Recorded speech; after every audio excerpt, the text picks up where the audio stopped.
तो hello everyone, welcome to the class of MIC. और ये जो हमारा फिजिक्स मैराथन सीरीज था, इसमें हम लोग ऑब्जेक्टिव के आज थर्ड सेशन को हम लोग कवर अप करेंगे। ठीक है, इससे पहले हमने ऑब्जेक्टिव 1 और 2 कवर अप कर लिया था। ओके, तो डायरेक्टली हम क्वेश्चन पे चलते हैं। ओके, तो पहला जो हमारा प्रश्न है वो ये है कि किन सिचुएशंस में ये स्टेटमेंट ऑलवेज करेक्ट होगा। ठीक है, मतलब ये हमेशा करेक्ट कब होगा। ठीक है, तो फर्स्ट ऑप्शन है ए इक्वल टू बी। ठीक है, तो ए इक्वल टू बी हो भी सकता है, इक्वल टू बी नहीं भी हो सकता। मान लीजिए कि ए और बी पैरेलल है। ठीक है, तो इस केस में क्या होगा, ए और बी इक्वल होगा। बट यदि ए और बी एंटी पैरेलल है तो इस केस में क्या होगा, ये इक्वल नहीं होगा। ठीक है, सेकंड यहाँ पे पॉसिबिलिटी दिया हुआ है कि A minus B equal to B minus A, तो क्या ऐसा पॉसिबल है ऑलवेज? तो ये ऑलवेज पॉसिबल नहीं है। ठीक है, लेट्स सी।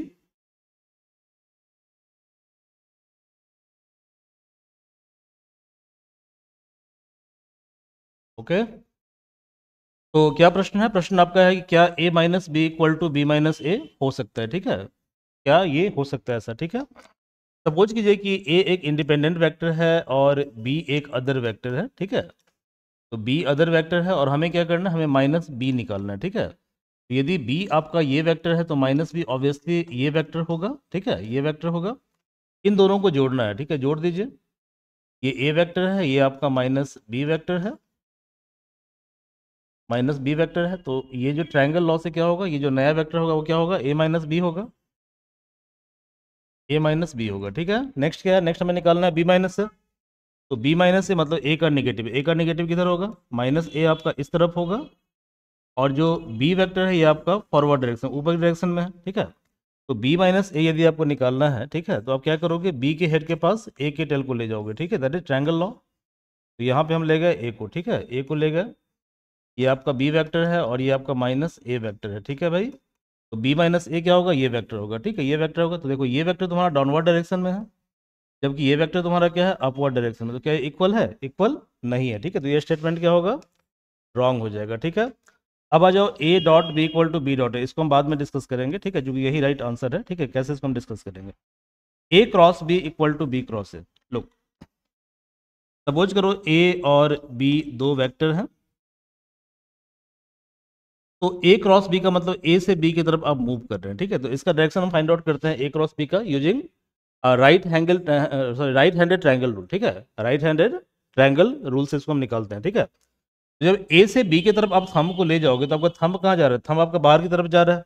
इसका मतलब ये हुआ कि ए क्रॉस बी जो है वो पेज के बाहर है। ठीक है जी, इस तरह से ए क्रॉस बी है आपका, ये आपका ए क्रॉस बी है। ठीक है, नेक्स्ट है बी क्रॉस ए। ठीक है, बी क्रॉस ए, तो बी क्रॉस ए का मतलब ये है कि अब आप क्या करोगे, अब आप टर्न करोगे बी से ए की तरफ। ठीक है, बी से ए की तरफ आप टर्न करोगे, मतलब यूं टर्न करोगे बी से ए की तरफ। ये क्लियर है? ठीक है, अब हम क्या करते हैं कि राइट हैंड का जो फोर फिंगर उसको बी पे रखते हैं, तो हमने बी पे रखा और बी से हम ए की तरफ आगे ऐसे टर्न किए, थंब हमारा कहाँ जा रहा है, अंदर की तरफ जा रहा है। ठीक है, इसका मतलब ये हुआ कि बी क्रॉस ए क्या है, इनसाइड द पेज है। ठीक है, और इनसाइड द पेज को कैसे दिखाते हैं, क्रॉस सर्कल से दिखाते हैं। आ रहा समझ में? इसका मतलब क्या हुआ कि ए क्रॉस बी पेज के बाहर है, पॉजिटिव जेड एक्सिस पे है। बी क्रॉस ए क्या तुम्हारा पेज के इनसाइड में, इसका मतलब नेगेटिव जेड एक्सिस पे है। ठीक है, तो ये ऑप्शन भी क्या होगा, गलत होगा। ऑब्वियसली ये ऑप्शन क्या होगा, राइट होगा। ठीक है, कैसे राइट होगा, तो देखो ए डॉट बी जो है, ठीक है, डॉट प्रोडक्ट जो है वो फॉलो करता है कम्यूटेटिव लॉ। कौन सा law? Dot product follows commutative law. ठीक है, कम्यूटेटिव का मतलब होता है कम्यूटेटिव लॉ। ठीक है, लॉ, इसका मतलब होता है मान लो 2 × 3 कितना होगा, 6 होगा, 3 × 2 कितना होगा, 6 होगा। ठीक है, that is called commutative law. तो यहाँ पे क्या होगा भाई, यहाँ पे हो जाएगा A dot B equal to B dot A, चूंकि ये कम्यूटेटिव लॉ को फॉलो करता है। ठीक है, that's Y third option is right option, third is right option. Okay, अगला जो प्रश्न आपका है, ठीक है, वो ये है कि two vectors are said to be collinear. Collinear का मतलब क्या होता है कि एक ही डायरेक्शन में है। ठीक है, एक ही डायरेक्शन में है। ठीक है, तो दो वेक्टर कॉलिनियर मतलब एक ही डायरेक्शन में होगा। देखो कॉलिनियर का मतलब पहले समझ लो, को लीनियर। ठीक है, को लीनियर, ये ए वेक्टर है और इसी डायरेक्शन में बी वेक्टर है, दैट इज कॉल्ड कोलिनियर। ठीक है, कोलिनियर। तो देखो ए और बी कोलिनियर तभी होगा जब थीटा की वैल्यू क्या होगी, या एक ही लाइन पे है। ठीक है, तो एक ही लाइन पे तब होगा जब थीटा की वैल्यू क्या होगी, या तो जीरो होगी या पाई होगी। कैसे, देख लो। देखो भाई, ये ए वेक्टर है और ये बी वेक्टर है। ठीक है, बी वेक्टर है, बी वेक्टर है। तो इनके बीच का एंगल जब 0 डिग्री होगा, ठीक है, तो क्या होगा, ए का डायरेक्शन ये होगा और बी का डायरेक्शन ये होगा। जब थीटा क्या होगा, 0 डिग्री होगा, ये कोलिनियर है, ठीक है। जब थीटा 180 होगा, इसका मतलब क्या होगा कि ए तुम्हारा इस तरफ जा रहा है और बी तुम्हारा इस तरफ जा रहा है, ठीक है। थीटा क्या होगा, थीटा आपका होगा 180 degree, that is pi, that is pi. Clear है, पाई। इसका आंसर होगा 0 और पाई, ठीक है। This is right answer, right answer. समझ में आ रहा है, ठीक है। तो कोलिनियर का मतलब क्या होता है कि सेम स्ट्रेट लाइन में होना, दो वेक्टर का सेम स्ट्रेट लाइन पे होना, that is called collinear vector. Third question जो है आपका, थर्ड प्रश्न जो है, इनर्शियल फ्रेम क्या होता है। मैंने आपको बताया था फ्रेम के बारे में, ठीक है। फ्रेम क्या होता है, फ्रेम होता है कोऑर्डिनेट का सेटअप। क्या होता है, कोऑर्डिनेट का जो सेटअप होता है, ठीक है, जिसके द्वारा किसी इवेंट को हम डिस्क्राइब करते हैं, उसको फ्रेम बोलते हैं, ठीक है। तो ये आपका एक्स एक्सिस है, ये आपका वाई एक्सिस है और ये आपका जेड एक्सिस है, ठीक है, इसे हम फ्रेम बोलते हैं। सॉरी। अब देखिए फ्रेम जो है, फ्रेम दो तरह का होता है, ठीक है, फ्रेम दो तरह का होता है, ठीक है। तो एक फ्रेम वो फ्रेम होता है जो एक्सेलरेट होता है, मतलब मूव करता है, ठीक है। और एक फ्रेम वो है जो नॉन एक्सेलरेट है, ठीक है, नॉन एक्सेलरेटेड है, ठीक है। तो देखिए जब फ्रेम एक्सेलरेटेड होता है, यानी एक्सेलरेट का मतलब ये हुआ कि इसका वेलोसिटी क्या है, नॉन यूनिफॉर्म है, एक्सेलरेटेड फ्रेम। तो एक्सेलरेटेड फ्रेम के केस में क्या होता है, इसको बोलते हैं नॉन इनर्शियल फ्रेम। क्या बोलते हैं, नॉन इनर्शियल फ्रेम। यदि फ्रेम क्या है आपका, एक्सेलरेटेड है। बट यदि फ्रेम आपका नॉन एक्सेलरेटेड है, ठीक है, फ्रेम क्या है आपका, नॉन एक्सेलरेटेड है, मतलब एक्सेलरेशन क्या है आपका, नहीं हो रहा है, ठीक है, एक्सेलरेशन नहीं हो रहा है, ठीक है, यानी एक्सेलरेशन क्या है आपका, 0 है। तो इसकी दो संभावनाएं हैं, ठीक है। पहली संभावना क्या है कि या तो फ्रेम रेस्ट में है, या तो फ्रेम रेस्ट में है, या फ्रेम क्या कर रहा है, फ्रेम आपका यूनिफॉर्म वेलोसिटी से मूव कर रहा है, ठीक है, यूनिफॉर्म वेलोसिटी से मूव कर रहा है, ठीक है। तो जब फ्रेम यूनिफॉर्म वेलोसिटी से मूव करता है, ठीक है, या रेस्ट में होता है, तो इस केस में फ्रेम को हम क्या बोलते हैं, उसको बोलते हैं इनर्शियल फ्रेम। क्या बोलते हैं, इनर्शियल फ्रेम। ओके,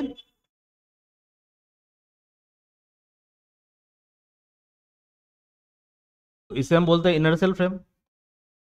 अब देखिए दुनिया में जितनी भी चीजें हैं वो ना तो रेस्ट में है ना मोशन में है, क्योंकि रेस्ट और मोशन तो रिलेटिव कॉन्सेप्ट है। क्लियर है। जैसे फॉर एग्जाम्पल आप मुझे देख रहे हो, ठीक है, स्क्रीन पे आप मुझे देख रहे हो, ठीक है, तो यदि मैं मूव कर रहा हूँ, ठीक है, या मान लो मैं यहाँ पे स्टेशनरी खड़ा हूँ, तो आपको क्या लग रहा है कि मैं स्टेशनरी हूँ, ठीक है। तो आप मुझे स्टेशनरी इसलिए देख पा रहे हो क्योंकि आप अर्थ के फ्रेम में बैठे हुए हो। क्लियर है। बट यदि मान लीजिए कि आप मून पे बैठ के मुझे ऑब्जर्व कर रहे हो, तो पूरा अर्थ क्या हो रहा है, पूरा अर्थ मूव कर रहा है, इसलिए मैं भी मूव कर रहा हूँ। क्लियर है, ठीक है। तो इसका मतलब ये हुआ कि with respect to earth frame I am at rest, ठीक है, that's why I am in inertial frame. Okay. But with respect to moon, ठीक है, हमारा अर्थ क्या है, अर्थ हमारा घूम रहा है, रोटेट कर रहा है, ठीक है। तो with respect to moon earth is rotating, इसका मतलब ये हुआ कि अर्थ क्या है, एक्सेलरेटिंग फ्रेम है, नॉन इनर्शियल फ्रेम है, ठीक है। तो विद रिस्पेक्ट टू मून हम कौन से फ्रेम के अंदर बैठे हुए हैं, नॉन इनर्शियल फ्रेम के अंदर बैठे हुए हैं, ठीक है। तो इसका मतलब ये है कि कोई भी फ्रेम इनर्शियल नॉन इनर्शियल दोनों फ्रेम हो सकता है, ठीक है। ये डिपेंड करता है कि ऑब्जर्वर कौन से फ्रेम के अंदर बैठा हुआ है, ठीक है। यानी ऑब्जर्वर जब अर्थ पे बैठा हुआ है और अर्थ से अर्थ वाले चीज से मुझे देख रहा है, ठीक है, तो इस केस में क्या है, मैं इनर्शियल फ्रेम के अंदर बैठा हूँ। यदि ऑब्जर्वर कहाँ पे है, मून पे, तो मैं कौन से फ्रेम में बैठा हूँ, नॉन इनर्शियल फ्रेम के अंदर बैठा हुआ हूँ, ठीक है। तो देखो ऐसे में क्या होगा, ऐसे में कंफ्यूजन हो जाएगा ना, ठीक है। तो हमने क्या किया, कैलकुलेशन के लिए हमने मान लिया, ठीक है, एज्यूम हमने कर लिया, ठीक है, कि अर्थ एक इनर्शियल फ्रेम है, ठीक है। तो यहाँ तक क्लियर है। मैंने पूरा कॉन्सेप्ट आपको इसलिए बताया क्योंकि इससे बेस्ट आगे भी प्रॉब्लम आएगा, ठीक है, समस्याएं आएंगी, ठीक है। तो उनको सॉल्व करने के लिए हम दोबारा थ्योरी नहीं लिखेंगे। ओके, थ्योरी मैंने पूरा यहीं पे आपको एक्सप्लेन कर दिया है। बाकी मैंने जो ऑब्जेक्टिव 2 करवाया था वहाँ भी इस तरह का 2-3 क्वेश्चन था, ठीक है, उसको भी जाकर आप देख सकते हैं। ओके, तो देखिए भाई अर्थ क्या है, तो तीसरा कॉन्सेप्ट क्या हुआ कि अर्थ जो है वो एज्यूम्ड इनर्शियल फ्रेम है, मतलब कि उसको हमने एज्यूम कर लिया, ठीक है। तो अर्थ क्या है आपका, अर्थ आपका एज्यूम्ड इनर्शियल फ्रेम है, ठीक है, इनर्शियल फ्रेम है। तो फ्रेम का सारा कॉन्सेप्ट क्लियर हो गया। इस पे कैसा भी क्वेश्चन आएगा तो आप इतने कॉन्सेप्ट से क्वेश्चन को सॉल्व कर सकते हैं, ठीक है। अब यहाँ पे लिखा हुआ है कि इनर्शियल फ्रेम का मतलब क्या होता है, तो देखो एक्सेलरेटर तो होगा नहीं क्योंकि एक्सेलरेशन नॉन जीरो हो गया, डिसलेटर भी नहीं होगा क्योंकि एक्सेलरेशन नॉन जीरो हो गया, ठीक है। अब लिखा है कि may be moving with uniform velocity, ठीक है। तो यूनिफॉर्म वेलोसिटी का मतलब क्या हुआ, वेलोसिटी कांस्टेंट है। तो इफ वेलोसिटी इज कांस्टेंट, ठीक है, वेलोसिटी इज कांस्टेंट मतलब वेलोसिटी पहले मान लो v1 इक्वल टू वी था और v2 इक्वल टू भी क्या है आपका v है, ठीक है। तो एक्सेलरेशन का फॉर्मूला क्या होता है?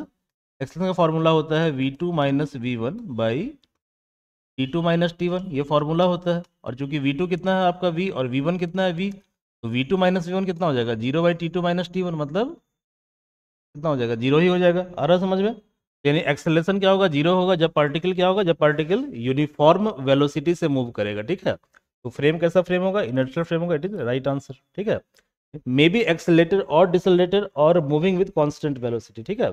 ये तो वैसे ही गलत होगा, जैसे एक्सेलरेशन आ गया तो उसका मतलब गलत हो गया, ठीक है। तो ये ऑप्शन भी क्या होगा? ये ऑप्शन भी आपका रॉन्ग हो जाएगा, ठीक है। This is also wrong option.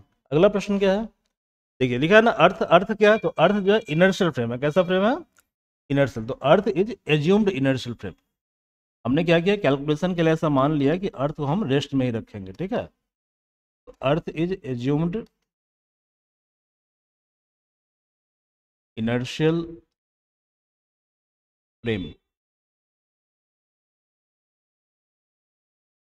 Earth is assumed inertial frame. ये क्लियर है? यहां तक कोई दिक्कत नहीं है? चलिए अगला प्रश्न क्या है, देखिए।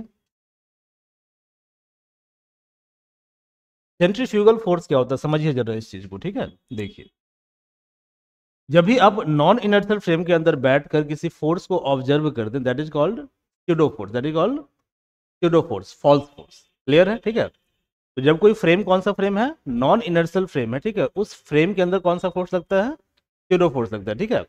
और स्यूडो फोर्स हमेशा रियल फोर्स के अपोजिट होता है। पहले आप इसको समझिए पहले, ठीक है। तो स्यूडो फोर्स क्या होता है? स्यूडो फोर्स के बारे में तीन चार चीजें हैं, ठीक है। तो स्यूडो का मतलब फॉल्स होता है, ठीक है। स्यूडो मीन्स क्या होता है? False, false force. Pseudo force मतलब फॉल्स फोर्स।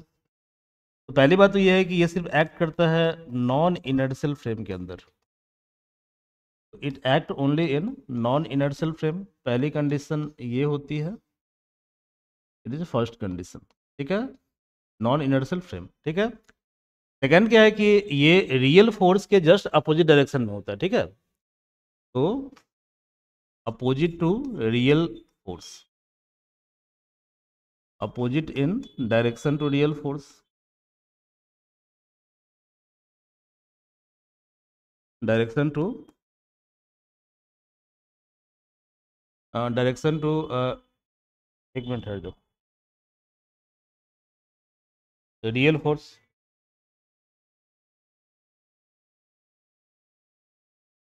Real force. अब मान लीजिए कि एक सर्कल है, ठीक है। एक सर्कल है। तो सर्कल में क्या होता है कि सेंटर की तरफ ऑलवेज एक फोर्स एक्ट करता है, जिस फोर्स को हम बोलते हैं सेंट्रीपिटल फोर्स। और सेंट्रीपिटल फोर्स जो होता है, ठीक है, that is acting towards the centre. Centripetal force, force always towards the centre. आ रहा समझ में? तो सेंट्रीपिटल फोर्स जो है m v square by r, कितना होता है? ये m v square by r होता है। सेंट्रीपिटल फोर्स होता है आपका m v square by r. इसको एम ओमेगा स्क्वायर आर भी आप लिख सकते हो, क्योंकि जब वी इक्वल टू आप सेट करोगे आर ओमेगा, तो कितना हो जाएगा? M omega square, R R cancel हो जाएगा, एम ओमेगा आर स्क्वायर बचेगा आपके पास, ठीक है। तो ये आपका रियल फोर्स है। This is your real force, this is your real force. तो if real force is working towards the centre, ठीक है, सेंटर, तो क्या होता है? स्यूडो फोर्स क्या होता है? स्यूडो फोर्स सेंटर मतलब रियल फोर्स के क्या कहते हैं? अपोजिट होता है। तो centrifugal force is pseudo force. कैसा फोर्स है ये? स्यूडो फोर्स है। आ रहा समझ में? तो स्यूडो फोर्स क्या होगा? सेंट्रीपिटल फोर्स के जस्ट अपोजिट होगा, ठीक है, मतलब अवे फ्रॉम द सेंटर, इस डायरेक्शन में होगा। तो this force is called centrifugal.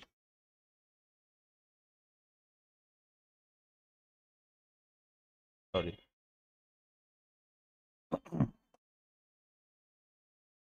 This force is called centrifugal.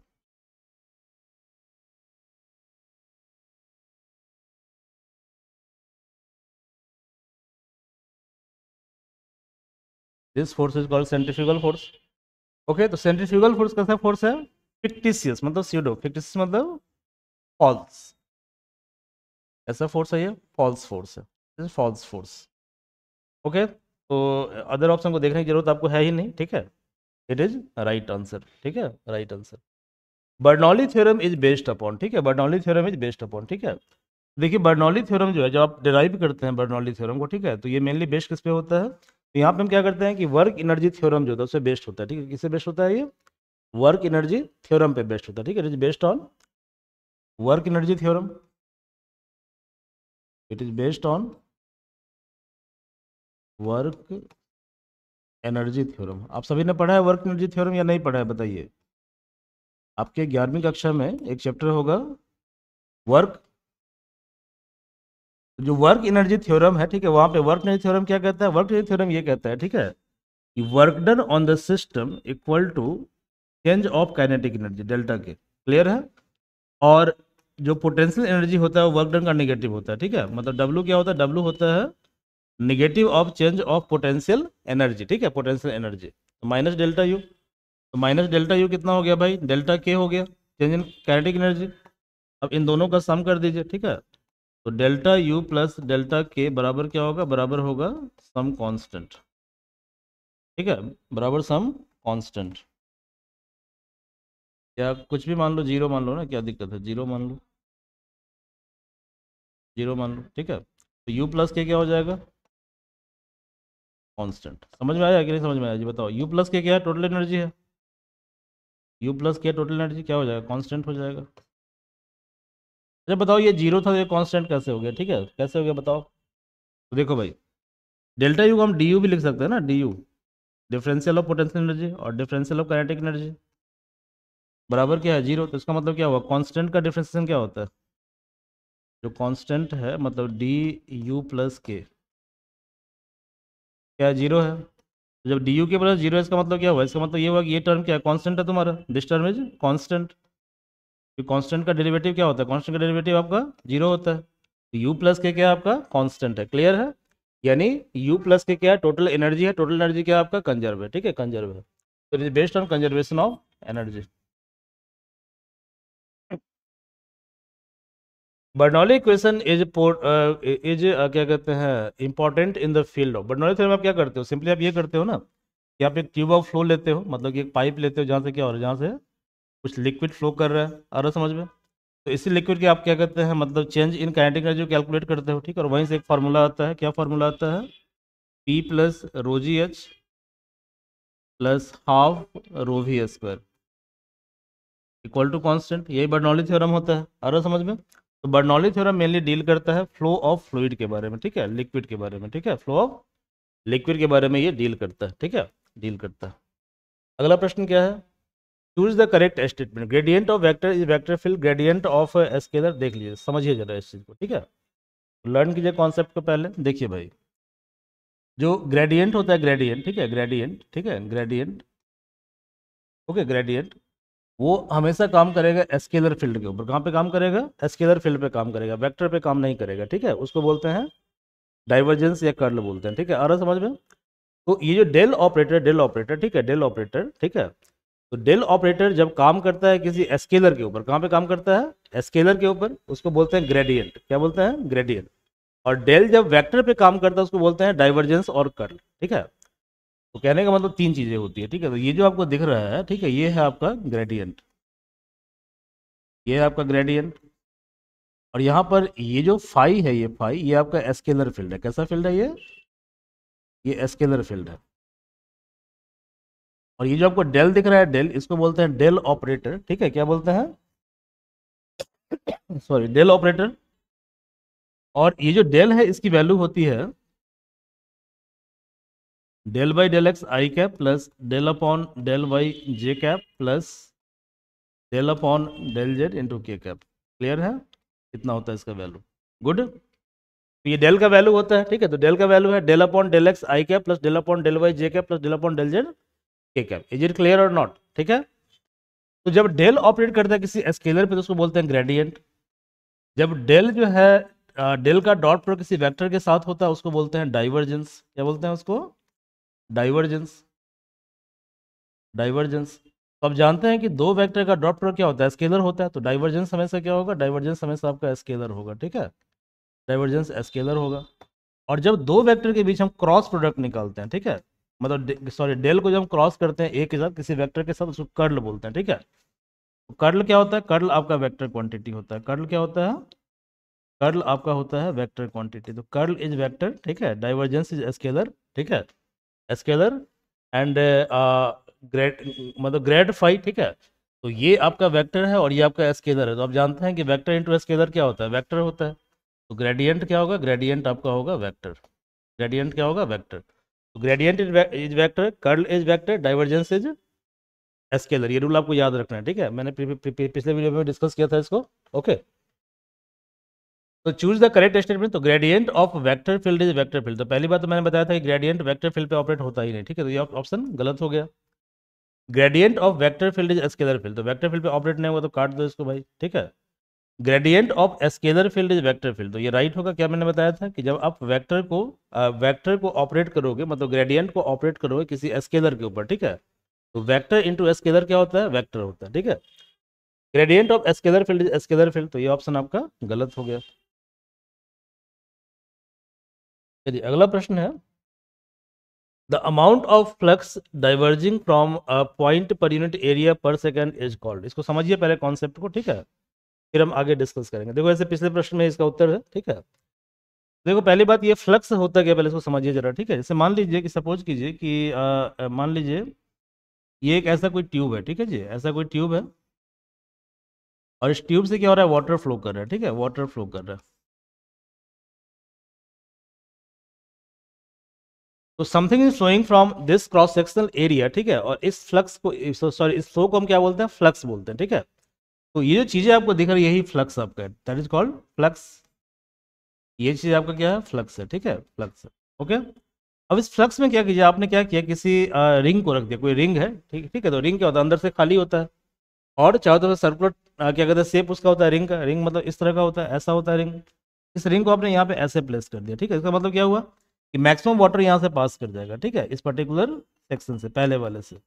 अब रिंग को आपने ऐसे कर दिया तो क्या होगा, कम वाटर पास करेगा, ठीक है। इसी को बोलते हैं फ्लक्स। क्या बोलते हैं इसको, फ्लक्स बोलते हैं, ठीक है। अरे समझ में, इलेक्ट्रिक फ्लक्स। और फ्लक्स का फॉर्मूला होता है ई डॉट डी एस। ये आपने पढ़ा होगा, ठीक है, कहाँ पढ़ा होगा, गाउस थ्योरम में पढ़ा होगा, क्लास 12 में, ठीक है, 12 में। तो यहाँ पे क्या लिखा है कि the amount of flux diverging from, ठीक है, जैसे मान लो कि कोई पर्टिकुलर सरफेस है और सरफेस से जो है कुछ चार्ज निकल रहा है, डाइवर्ज हो रहा है, ठीक है, diverging from point per unit area per unit second, इसको डाइवर्जेंस बोलते हैं, ठीक है। तो इसको डाइवर्जेंस बोलते हैं। तो देखो पहली बार डाइवर्जेंस कहाँ कहाँ है, देखो यहाँ पे एक तो डाइवर्जेंस यहाँ पे, एक यहाँ पे, इसका मतलब रेस्ट ऑप्शन क्या हुआ, गलत हो गया, ठीक है। तो रेस्ट तुम्हारा गलत हो गया। अब मैंने आपको क्या बताया था, मैंने आपको बताया था कि जब डेल ऑपरेट करता है, ठीक है, किसी वेक्टर के ऊपर, तो क्या होता है, दो वेक्टर का डॉट प्रोडक्ट स्केलर होता है। ये मैंने आपको बताया था, क्या बताया था, स्केलर होता है, ठीक है। तो देखो अब यहाँ पे दोनों ऑप्शन में क्या है, यहाँ लिखा है कि डाइवर्जेंस इज वेक्टर फील्ड, तो ये गलत हो गया। यहाँ लिखा है कि डाइवर्जेंस इज स्केलर फील्ड, ये टाइपिंग मिस्टेक है, ठीक है। तो ये राइट ऑप्शन होगा। अब देखो यहाँ भी लिखा curl, curl of a vector can be represented as, देखो सारा क्वेश्चन रिपीट हो रहा है। तो मैंने क्या बताया था कि डेल को जब ऑपरेट करेंगे, क्रॉस करेंगे ए के साथ, ठीक है, उसको क्या बोलेंगे, कर्ल बोलेंगे, ठीक है, कर्ल बोलेंगे। तो ये ऑप्शन क्या होगा आपका, राइट ऑप्शन होगा, ठीक है, this is right option. Next क्या देखिए, यहाँ पे दिया हुआ है कि एफ की वैल्यू कुछ दी हुई है, इसका डाइवर्जेंस निकालना है। तो निकाल लीजिए डाइवर्जेंस, कोई दिक्कत नहीं है। डेल डॉट एफ निकालना है, ठीक है भाई, डेल डॉट एफ निकालना है। तो मैंने क्या बताया था आपको, बताओ, डेल कितना बताया था आपको, डेल अपॉन डेल एक्स आई cap plus del upon del Y जे cap plus del upon del Z के कैप। क्लियर है, इतना होता है। अब इसको आपको डॉट करना है किसके साथ, एक्स आई वाई जे जेड के साथ, ठीक है, एक्स आई कैप प्लस वाई जे कैप प्लस जेड के कैप। गुड, क्या लिखोगे इसको बताओ, इसको लिखोगे आप डेल अपॉन डेल एक्स, ठीक है, del upon del x x आई कैप प्लस वाई जे कैप प्लस जेड के cap dot i cap plus del upon del y x I cap plus y J cap plus z के cap dot j cap. मेरी बात समझ में आ रही है कि नहीं आ रही है, बताइए, क्लियर है ये, j cap, okay, plus del upon del Z x आई कैप प्लस वाई जे कैप प्लस जेड के कैप। गुड, अब देखो ये क्या है, ये आपको सिंपल डिफरेंशिएशन नहीं है, इसको बोलते हैं पार्शियल डिफरेंशिएशन, ठीक है। तो इसका रूल क्या होता है, इसका रूल ये होता है कि जिसके रिस्पेक्ट में हम डिफरेंशिएट कर रहे हैं, ठीक है, we are differentiating with respect to X in first term, second में रिस्पेक्ट कर रहे हैं वाई के टर्म में, ठीक है, और थर्ड में क्या है, जेड के रिस्पेक्ट में डिफरेंशिएट कर रहे हैं, ठीक है। तो जिसके टर्म में हम डिफरेंशिएट करेंगे, ठीक है, उसके अलावा अदर जो वेरिएबल होगा वो क्या होगा, कांस्टेंट हो जाएगा, ठीक है। इसका मतलब ये हुआ कि यहाँ पे x क्या होगा, x वेरिएबल होगा, बट y और z क्या होगा, कांस्टेंट होगा। क्लियर है। तो किसी कांस्टेंट का डिफरेंशिएशन क्या होता है, जीरो होता है, जीरो होता है। ओके, और देखो आई डॉट आई कितना हो जाएगा, आई डॉट आई आपका वन हो जाएगा, आई डॉट आई वन हो जाएगा, ठीक है, वन हो जाएगा। देखो del by del x, X कितना होगा बताओ, वन, रेस्ट जीरो हो गया। ऐसे ही देखो यहाँ पे y के रिस्पेक्ट में डिफरेंशिएट कर रहा है, तो यानी x क्या होगा, कांस्टेंट हो जाएगा, और z क्या होगा, कांस्टेंट हो जाएगा। तो कांस्टेंट का डिफरेंशिएशन क्या होता है, जीरो होता है, ठीक है। तो del by del Y, Y J into J, J dot, ठीक है, तो जे डॉट जे क्या होता है, वन होता है, ठीक है। तो ये आपका हो जाएगा वन, ये हो जाएगा one, plus del by del Z, X है जीरो हो जाएगा, वाई है जीरो हो जाएगा, del by del Z, Z कितना होगा, वन होगा, कितना हो गया, थ्री हो गया, three is answer, right answer. इसका आंसर क्या होगा, इसका आंसर होगा ए, ठीक है, ए इज राइट आंसर। अगला प्रश्न देखिए क्या है, divergence of position vector, same question है, ठीक है। पोजीशन वेक्टर का मतलब क्या होता है, आर, पोजीशन वेक्टर आर है, आर को आप क्या लिखोगे, आर को लिखोगे एक्स आई कैप प्लस वाई जे कैप प्लस जेड के कैप, ठीक है, जेड के कैप। देखो पिछले क्लास में मैंने थोड़ा सा इसको लेंदी कर दिया था, इसको आप इजी वे में भी कर सकते हो। डेल डॉट आर बराबर डायरेक्ट फार्मूला होता है, क्या फार्मूला होता है, फार्मूला होता है डेल डॉट आर, देखो डेल होता है तुम्हारा del by del x I cap plus del by del Y J cap plus del by del Z के कैप होता है, ठीक है भाई, के कैप। और इसका डॉट प्रोडक्ट निकालना है किसके साथ, आर के साथ, आर की वैल्यू कितनी है, एक्स आई कैप प्लस वाई जे कैप प्लस जेड के कैप, ठीक है, के कैप। तो यदि आपने डॉट प्रोडक्ट ऑफ वेक्टर पढ़ा होगा, ठीक है, और वहां पे आपने पढ़ा होगा कि a equal to A X I A Y J A Z K, b equal to B X I B Y J B Z K, ठीक है। तो a डॉट b क्या होता है, x वाले कंपोनेंट का मल्टीप्लीकेशन, मतलब ए एक्स बी एक्स। तो कितना हो जाएगा ये बताओ, डेल ये हो जाएगा तुम्हारा del x by del x plus del y by del y plus del z by del z. Good, ये आपका हो गया वन, ये वन वन, तो वन वन वन कितना हो गया बताओ जी, one one one equal to three, ठीक है। तो थ्री क्या होगा, थ्री इज राइट आंसर, तो थ्री इज राइट आंसर। अगला प्रश्न देखिए, अब फील्ड इज इरोटेशनल, ठीक है, मैंने आपको बताया था ये वीडियो नंबर 2 में भी, दोबारा देख लीजिए। देखो ये जो कर्ल होता है ना, कर्ल, तो कर्ल का मतलब होता है रोटेशन, कर्ल का मतलब क्या होता है, रोटेशन, ठीक है, कर्ल का मतलब रोटेशन, रोटेशन। तो जब कर्ल क्या होगा, जब दो वेक्टर का कर्ल नॉन जीरो होगा, इस रूल को याद कर लीजिए आप लोग, ठीक है, क्योंकि ये क्वेश्चन नेट में भी पूछता है, ठीक है, जब बाद में आप नेट का एग्जाम दोगे, ठीक है, वहाँ ही पूछता है कि सॉलिनॉइड का मतलब क्या होता है, ठीक है, इरोटेशनल का मतलब क्या होता है, इस तरह का न्यूमेरिकल नेट में भी आता है, ठीक है, CSIR नेट की मैं बात कर रहा हूँ, ठीक है भाई। देखो रोटेशनल, तो जब कर्ल क्या होगा, कर्ल आपका नॉन जीरो होगा, del cross A equal to क्या होगा, नॉन जीरो, मतलब कि नॉन जीरो वैल्यू आएगा तो इसके रोटेशनल होगा, इरोटेशनल,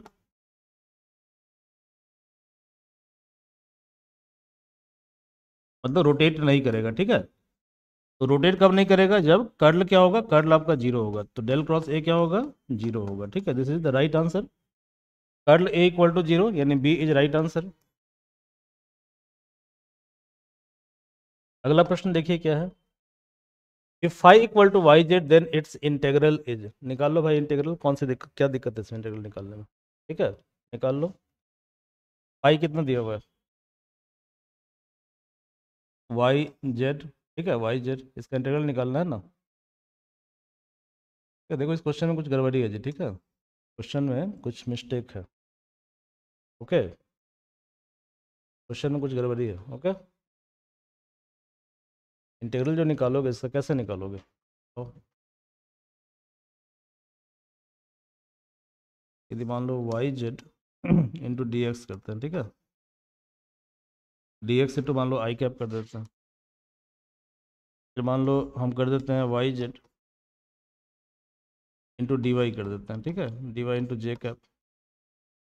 और यदि इसको हम कर देते हैं integral Z X into D Z into K cap, ऐसा हम कर देते हैं, ठीक है, कर देते हैं। तो देखो एक्स के रिस्पेक्ट डिफरेंस तो होगा नहीं, ठीक है, तो क्या होगा, ये जीरो हो जाएगा।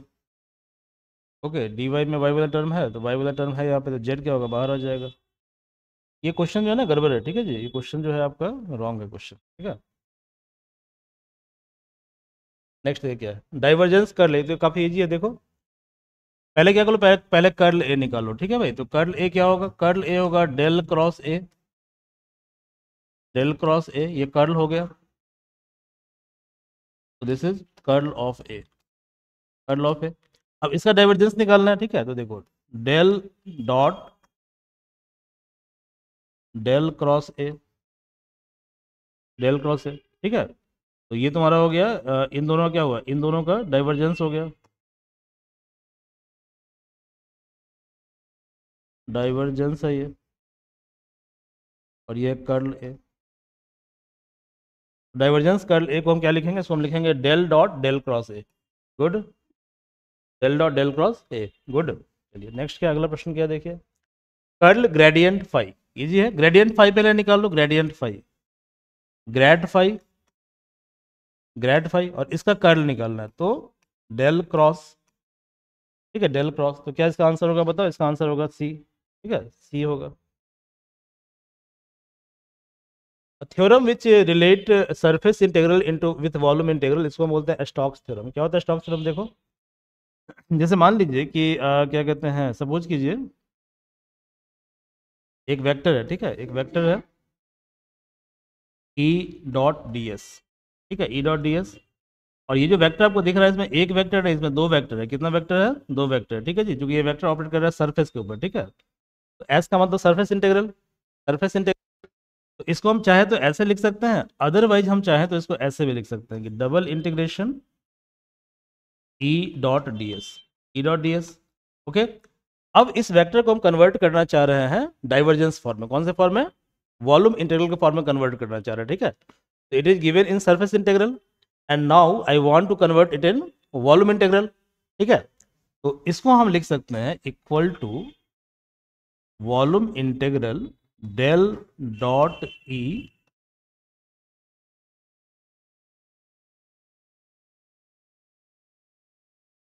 डेल डॉट ई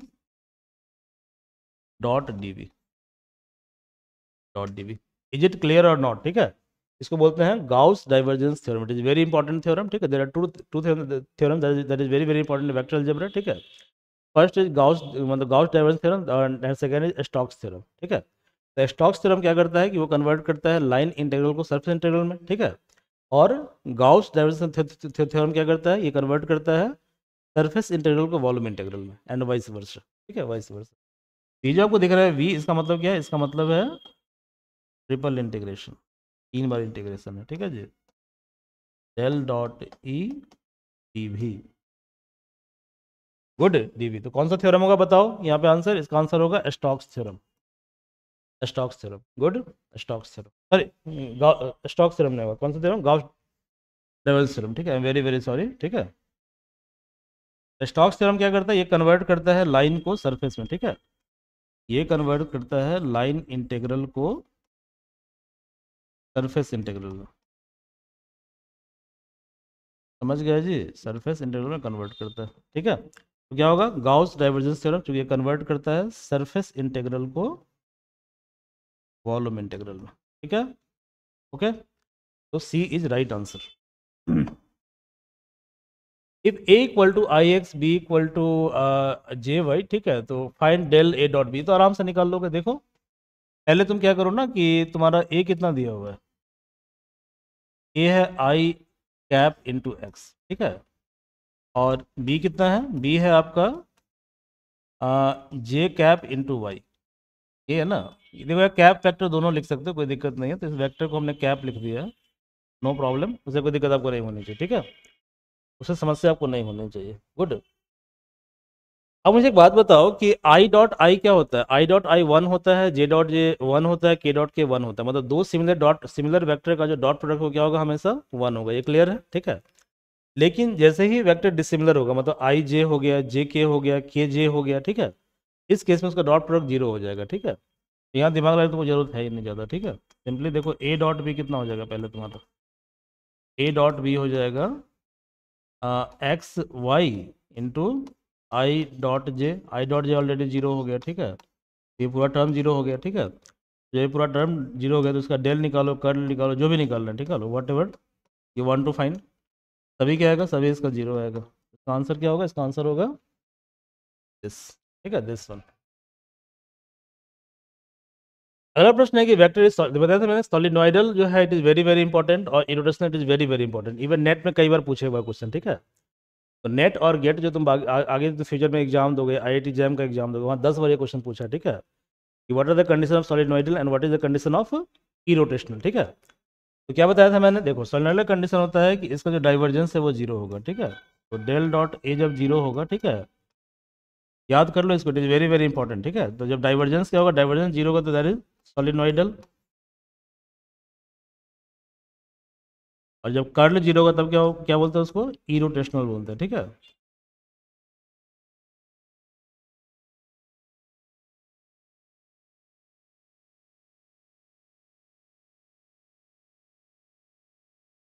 इरोटेशनल, तो यहाँ पे क्या आंसर होगा बताओ, डाइवर्जेंस इज जीरो, ठीक है, डाइवर्जेंस इज जीरो, तो वेक्टर क्या होगा, वेक्टर होगा सॉलिनॉइडल, ठीक है, सॉलिनॉइडल। ये क्लियर है।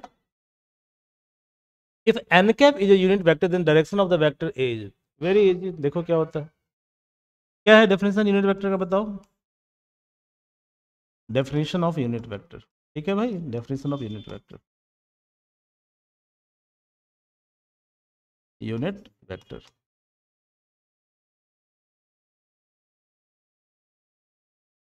तो यूनिट वेक्टर का डेफिनेशन ये होता है, जैसे मान लो कि एक वेक्टर ए है, ठीक है, कोई भी एक वेक्टर ए है, तो वेक्टर ए को हम चाहें तो स्केलर इनटू यूनिट वेक्टर के फॉर्म में लिख सकते हैं, ठीक है।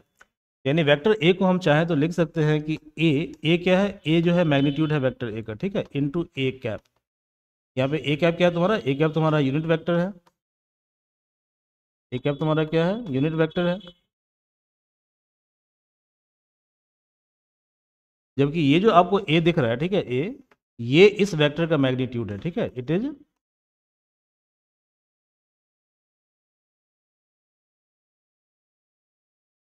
मैग्नीट्यूड ऑफ दिस वेक्टर, ठीक है, ए वेक्टर। बताओ यहाँ से ए कैप कितना हो जाएगा, यहाँ से ए कैप की जो वैल्यू है भाई, ठीक है, that is a vector by A vector, ठीक है, ए वेक्टर बाई ए वेक्टर। अब देखो ये जो मैग्नीट्यूड है ना, मैग्नीट्यूड इसको तुम चाहो तो ऐसे भी लिख सकते हो, ठीक है। इसको लिखने का तरीका होता है कि या तो ए लिखो, ठीक है, अदरवाइज तुम क्या करो कि वेक्टर ए लिखकर जो है दोनों साइड मॉडुलस लगा दो, ठीक है, ये दोनों सेम होता है, ओके। तो अब चाहें तो इस ए को क्या लिख सकते हैं, ए डिवाइडेड बाई मॉडुलस ए। तो इसका आंसर क्या होगा बताओ, इसका आंसर होगा this one is it's answer. एक क्वेश्चन कर लो जरा इस पर न्यूमेरिकल, ठीक है, एक न्यूमेरिकल कर लो। जैसे मान लो एक वेक्टर है, ठीक है, एक वेक्टर है तुम्हारा आई प्लस जे, या कुछ भी मान लो यार, क्या दिक्कत है, 2i plus 3j plus 4k, कुछ भी मान लो, ये है तुम्हारा वेक्टर, ठीक है, and you have to find out the corresponding unit vector, ठीक है। आपको पता करना है कि इसका यूनिट वेक्टर क्या होगा, ठीक है, ये आपको फाइंड आउट करना है। क्या डेफिनेशन है बताओ, डेफिनेशन है कि यूनिट वेक्टर ए बराबर होता है vector A divided by magnitude of vector A. तो देखो वेक्टर ए का जो मैग्नीट्यूड होगा वो क्या होगा, एक्स कंपोनेंट का स्क्वायर, एक्स कंपोनेंट क्या है 2, 2 का स्क्वायर कितना होगा 4, वाई कंपोनेंट का स्क्वायर तो 3 का स्क्वायर 9, और जेड कंपोनेंट का स्क्वायर मतलब 16, ठीक है, 16 कितना हो जाएगा, ये √29 हो जाएगा, √29। यानी कहने का मतलब ये हुआ कि कॉरेस्पॉन्डिंग जो यूनिट वेक्टर होगा, ठीक है, तो देयर फॉर कॉरेस्पॉन्डिंग जो यूनिट वेक्टर है वो आपका है वेक्टर ए, वेक्टर ए कितना है 2i cap plus 3j cap plus 4k cap divided by √29। तो यूनिट वेक्टर तुम्हारा हो जाएगा 2 by √29 I cap plus 3/√29 J cap plus 4/√29 के कैप।